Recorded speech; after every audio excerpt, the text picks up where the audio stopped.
আসসালামু আলাইকুম। তো কি অবস্থা তোমাদের? কেমন আছো তোমরা সবাই?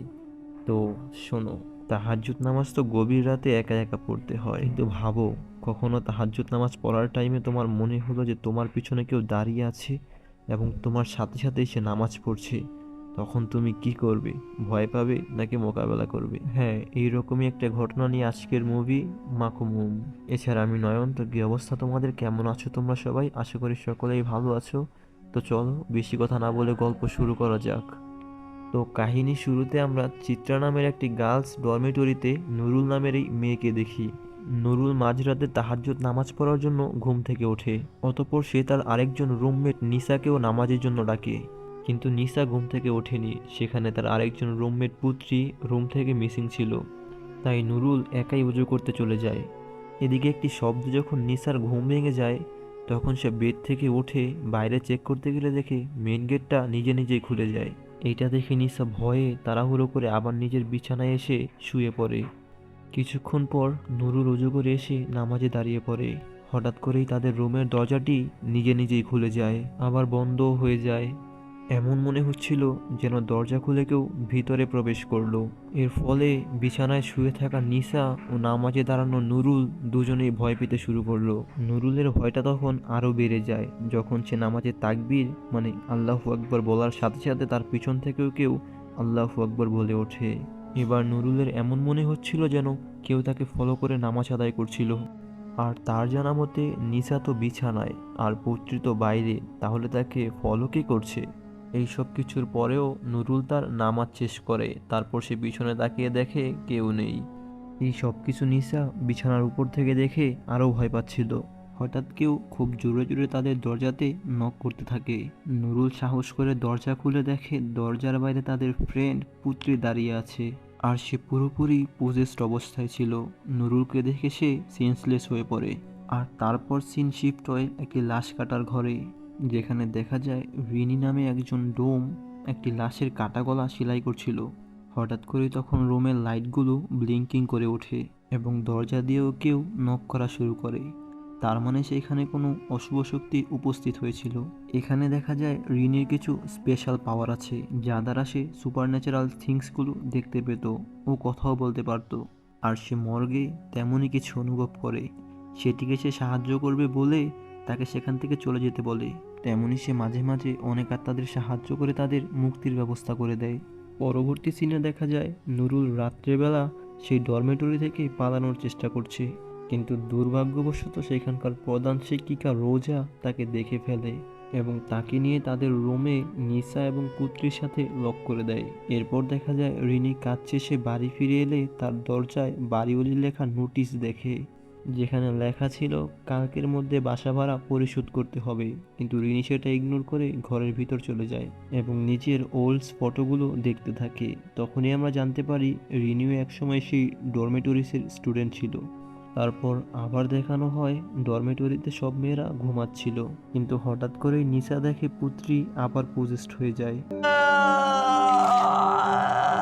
এতে নিসা আর নুরুল ভয় পেয়ে চিৎকার করতে শুরু করে। তারা মিস রোজাকে ডাকতে শুরু করে, কেননা তাদের রুমটি রোজা লক করে গিয়েছিল। কিন্তু তাদের আওয়াজ মিস কিনান্তি শুনতে পায়, যে কিনা রোজার আগে সেখানকার প্রধান ছিল। সে খুব অসুস্থ ছিল এবং কথাও বলতে পারতো না, তাই সে একটি মেশিন ব্যবহার করে কথা বলতো। নুরুলের আওয়াজ শুনে সে তখনই এখানকার কেয়ারটেকার সালামতকে ডাকতে শুরু করে। এদিকে নুরুল আর নিসা দরজা ধাক্কাতে ধাক্কাতে এক সময় দেখে দরজা নিজেই খুলে গেছে। আর তারা পুত্রীর এরকম অবস্থা দেখে তাকে রুমে আটকে রেখে বাইরে দাঁড়িয়ে তারা চিৎকার করছিল। ভিতরে থাকা পুত্রীর ভিতরের আত্মাটা বারবার দরজায় ধাক্কা দিয়েই যাচ্ছিল, কিন্তু হঠাৎ এক সময় সে থেমে যায়। তাই নিসা ও নুরুল দরজা খুলে দেখে সে সেন্সলেস হয়ে পড়ে আছে। সেখানে তখন রোজা এসে পুত্রীকে থাপ্পড় মারে আর তাদের তিনজনকে বকা দেয় তাকে আবার বিরক্ত করার জন্য। যেহেতু তাদের তিনজনের গ্রেডস কম আসে এক্সামে, তাই তারা ভ্যাকেশনে বাড়ি যেতে পারেনি। আর তাদের জন্য রোজার ভ্যাকেশনও ক্যান্সেল হয়ে যায়। তাই রোজা তাদের তিনজনের উপর ভীষণ রেগেছিল। রোজা তাদের বকাঝকা করে সেখান থেকে কিনান্তির রুমে সালামতকে খুঁজতে যায়। কিনান্তি তখন রোজাকে ডরমেটরি বোর্ডের একটি নির্দেশ জানাতে নিলে রোজা তাকে চুপ করিয়ে দেয় এবং সেখানে আরাম করতে বলে। সে আরও জানিয়ে দেয় জলদি সে কিনান্তিকে তার পরিবারের কাছে পাঠানোর ব্যবস্থাও করবে। যাতে তার পরিবার তার খেয়াল রাখতে পারে। এদিকে দেখা যায় মেয়েগুলো খুব চিন্তিত ছিল যে কিভাবে তারা এইসব কিছু থেকে মুক্তি পাবে। তখন তাদের রিলিজিয়াস টিচার মিস্টার গান্দের কথা মনে পড়ল, কিন্তু তখন তারা বুঝতেছিল না কিভাবে তারা মিস্টার গান্দের সাথে কন্ট্যাক্ট করবে, কারণ ডরমেটরি থেকে বাইরে যাওয়া তাদের জন্য অ্যালাউ ছিল না। পরের দিন আমরা সকালের সিন দেখতে পাই, যেখানে রিনির বাড়িওয়ালি তার কাছ থেকে ভাড়া নিতে এসেছিল। কিন্তু রিনি তাকে মাত্র 2 মাসের ভাড়া দিতে পারে, যদিও তার 5 মাসের ভাড়া বাকি ছিল। তাই বাড়িওয়ালি রিনিকে বাড়ি ছেড়ে দিতে বলে। রিনি বাড়ি ছেড়ে দিয়ে জিনিসপত্র নিয়ে রাস্তায় হাঁটছিল, তখনই তার সালামতের সাথে দেখা হয়। সালামতও তখন রিনির খোঁজে বের হয়েছিল, যদিও সে রিনির বর্তমান ঠিকানা জানতো না, তাই তাকে খুঁজে পাচ্ছিল না। রিনি তখনই ডিসাইড করে সে সালামতের সাথে আবার ডরমেটরিতে ফিরে যাবে। রাস্তায় সালামত রিনিকে রোজার ব্যাপারে সব কিছু জানায়, যে তার জীবনে অনেকবার বিবাহ বিচ্ছেদ ঘটে, যা তাকে একদম কঠোর বানিয়ে দেয়। আর তাই সে সেখানে থাকা মেয়েদের সাথে খুব শক্ত ব্যবহার করে। রিনি এবার সালামতকে তার বেস্ট ফ্রেন্ড নিংসির ব্যাপারে জিজ্ঞেস করে, কিন্তু সালামত কোনো উত্তর দেয়নি। তখনই রিনি রাস্তার মাঝে একটি মেয়ের আত্মাকে দেখতে পায়, কিন্তু সে বুঝতে পারেনি এটা কে ছিল। এদিকে মিসেস কিনান্তি রুমে একা থাকা অবস্থায় দেখে তার বেডরুমে একটি হিজাব পরা মেয়ে নামাজ পড়ছিল। সে তখন কাউকে ডাকতে তাড়াহুড়ো করে যেতে গেলে তার কথা বলার মেশিনটি ভেঙে যায়। এবার নুরুল যখন কিনান্তির খাবার নিয়ে রুমে আসে, তখন সে নুরুলকে ইশারায় বোঝাতে থাকে যে তার রুমে কেউ আছে, কিন্তু নুরুল সেখানে কাউকেই খুঁজে পায়নি। রিনি ও সালামের ফাইনালি ডরমেটরিতে পৌঁছে যায়। সেখানে গিয়েই রিনি নুরুলদের রুমটিতে প্রবেশ করে, কারণ একটা সময় সেও তার বেস্ট ফ্রেন্ড নিংসি এই রুমটাতেই থাকতো। তারপর সেখানে তার নুরুল সহ বাকিদের সাথে পরিচয় হয়। মিস রৌজা রিনিকে সেখানকার একজন শিক্ষিকা হিসেবে নিয়োগ দিয়ে তার দায়িত্ব বুঝিয়ে দেন। তারপর রিনিকে সালামত একটি রুমে থাকার ব্যবস্থা করে দেয়। সেখানে থাকা একটি আলমারির দরজা বারবার খুলে নিজে নিজেই বন্ধ হয়ে যাচ্ছিল, আর আলমারিটির ভিতরে রিনি একটি হিজাবও দেখতে পাচ্ছিল।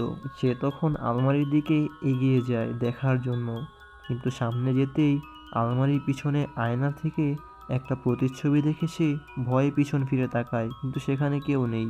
তারপর সে আবার আলমারিটির দিকে যেতে শুরু করে, তখন তার বাম দিক থেকে একটি আত্মা তাকে এসে ভয় দেখায়। তারপর সে যখন আবার আলমারিটির দিকে তাকায়, তখন সেখান থেকে হিজাবটি অদৃশ্য হয়ে যায়। সে এইসবের কিছুই বুঝতে পারছিল না। তারপর রিনি তাদের পুরনো প্রধান শিক্ষিকা মিস কিনান্তির রুমে গিয়ে পুরনো স্মৃতি মনে করে ইমোশনাল হয়ে পড়ে। মিসেস কিনান্তিও রিনিকে দেখে কান্নায় ভেঙে পড়ে, আর তাকে এখানে আবার ফিরে আসার জন্য ধন্যবাদও জানায়। তারপর দেখা যায় সব মেয়েরা বাগানে কাজ করছিল। রিনি সেটা দেখে তাদের সাহায্য করতে আসে। তখনই পুত্রী তাকে তার হাতের ক্ষতের ব্যাপারে জিজ্ঞেস করে। রিনি বলে এটা পুড়ে যাওয়ার ক্ষত।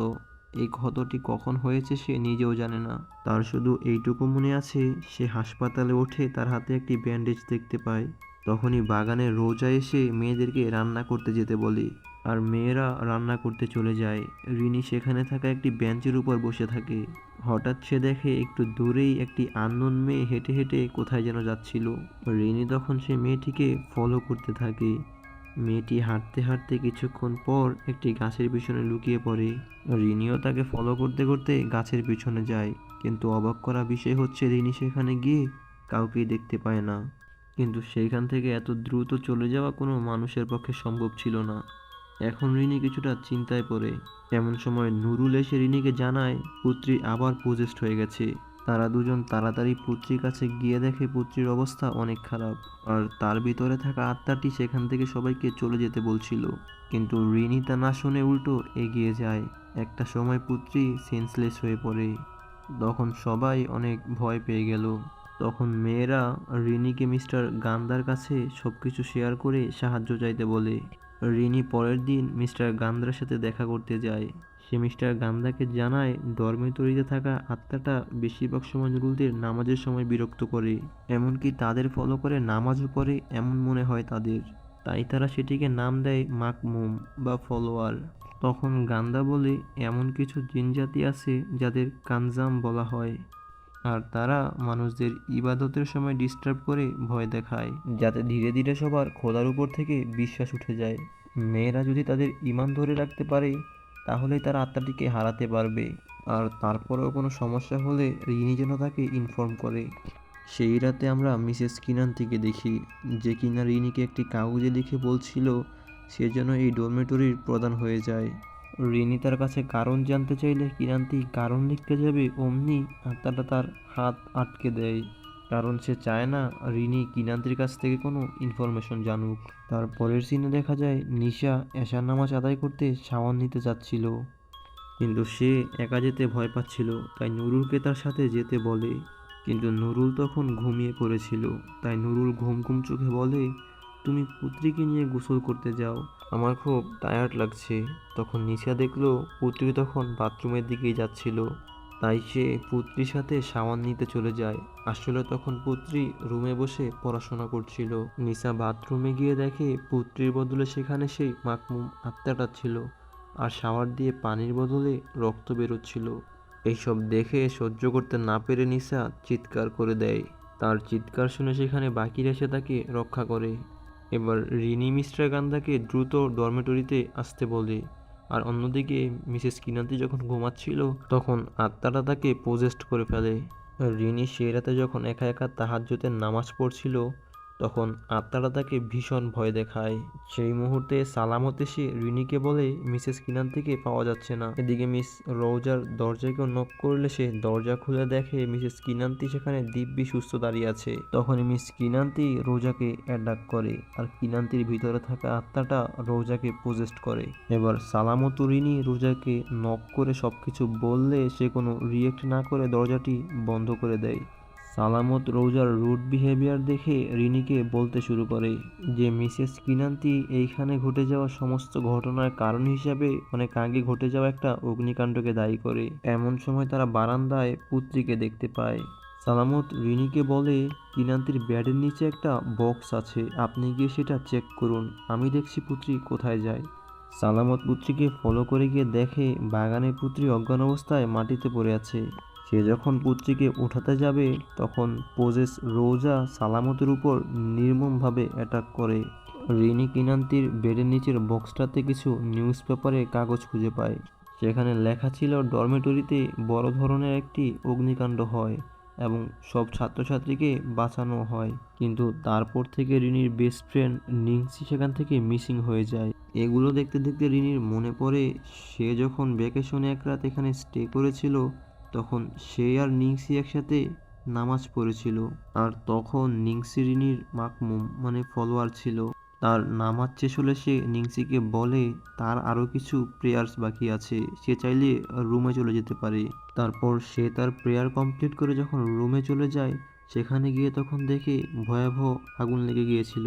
আর রিনি তখন সালামতকে নিয়ে নিংসিকে খুঁজতে থাকে, কিন্তু হঠাৎ করে উপর থেকে আগুন ধরা একটি কাঠ তার হাতের উপর পড়ে আগুন ধরে যায়, আর সে অজ্ঞান হয়ে যায়। তারপরের ঘটনা সে কিছুই জানে না। রিনি যখন এসব নিয়ে ভাবছিল তখনই হঠাৎ রুমের ইলেকট্রিসিটি চলে যায়। রিনি কোনো মতো একটি ল্যাম্প জ্বালিয়ে সেখান থেকে বাইরে বেরোচ্ছিল, কিন্তু তখনই হঠাৎ আত্মাটা তার পা ধরে তাকে টেনে ফ্লোরের মধ্যে ফেলে দেয়। এই যে তার হাতের ল্যাম্পটি পরে ভেঙে যাওয়ার কারণে রুমে আগুন ধরে যায় আর রিনি বেহুশ হয়ে যায়। আত্মাটা তাকে স্বপ্নে দেখায় যে এইভাবে সেদিন একটি ল্যাম্প থেকে পর্দায় আগুন লেগে নিংসি পুড়ে মারা গিয়েছিল, আর ততক্ষণে রিনির রুমেরও আগুন বেরিয়ে চলছিল। কিন্তু সেই মুহূর্তে মিস্টার গান্দা এসে আগুনের মাঝে রিনিকে দেখতে পেরে সাথে সাথে উদ্ধার করে ফেলে। এবার তারা দুজন মিলে পুত্রী ও সালামতকে উদ্ধার করে ফেলে। এবার সালামত রিনিকে সত্যি সত্যি বলে দেয় যে ওই রাতে সালামত আর মিসেস কিনান্তি যখন সব মেয়েদের বাঁচিয়ে ফেলে তখন একটি রুমে তারা নিংসির ঝলসে যাওয়া বডি দেখতে পায়। তখন তারা ডরমিটরির রেপুটেশনের কথা চিন্তা করে লাশটিকে দাফন করে দেয়, কিন্তু আমরা দেখতে পাই নিংসিকে দাফন করার সময় সে জীবিত ছিল, কিন্তু সালামে তাড়াহুড়া করার সময় দেখতে পায়নি। আর পুত্রী নিংসির ছোট বোন ছিল, তাই নিংসি পুত্রীকে পোজেস্ট করে রাখতো। নুরুল ও নিসা রুমে ঘুমাচ্ছিল যখন তখন তাদের উপর আবার নিংসির আত্মা অ্যাটাক করে। তারা যখন দরজা খুলে বাইরে বের হতে নিবে তখন দেখে দরজা বাইরে থেকে লক করা। এদিকে মিস্টার গান্দা নুরুল ও নিসাকে যখন বাঁচাতে আসে তখন আত্মাটা তাকেও অ্যাটাক করে, কিন্তু সে একের পর এক দোয়া পাঠের মাধ্যমে আত্মাটাকে সেখান থেকে অদৃশ্য হতে বাধ্য করে। তারপর সে নুরুল ও নিসাকে সেখান থেকে বের করে বাঁচিয়ে ফেলে। তখন আবার আত্মাটি রোজার উপর প্রজেস্ট করে নুরুলের উপর অ্যাটাক করে। এবার সবাই মিস্টার গান্ধাকে ফলো করে আল কোরআনের কিছু সূরা পাঠ করে আত্মাটাকে সেখান থেকে যেতে বাধ্য করে। আত্মাটি তখন নিজের আসল রূপে তাদের সামনে আসে, আর মিস্টার গান্ধা তখন আল কোরআনের সবচেয়ে পাওয়ারফুল আয়াতুল কুরসি পড়ে আত্মাটাকে ধ্বংস করে দেন। আর তারা মিসেস কিনান্তিকেও খুঁজে বের করে ফেলে। তারপর মিসেস কিনান্তি সবাইকে জানায় বোর রৌজাকে পরিবর্তন করে রিনিকে সেখানের প্রধান শিক্ষিকা হিসেবে নিয়োগ দেন। সেই পুত্রীকে কাছে ডেকে তার কাছে তার বোন নিংসির ব্যাপারে ক্ষমা চায়, আর বলে তার বোন নিংসির কবর সেই বড় গাছটার নিচে আছে। এটা শুনে রিনি বলে সে নিংসির কবর আবার প্রপার ওয়েতে দাফন করবে। তারপর দেখা যায় দেখতে দেখতে চলে যায় 2 বছর। সব মেয়েরা সেখানে উপস্থিত ছিল, আর রিনি মিস্টার গান্ধাকে বিয়েও করে ফেলেছে, আর তাদের বাচ্চাও হতে চলেছে। তো দেখতে দেখতে গল্পটা এখানেই শেষ হয়ে যায়। তো কেমন লাগলো তোমাদের সবার? আশা করি অবশ্যই সবার মতামত কমেন্টে জানাবে।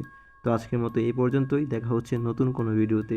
ততক্ষণ ভালো থাকো, সুস্থ থাকো, আল্লাহ হাফেজ।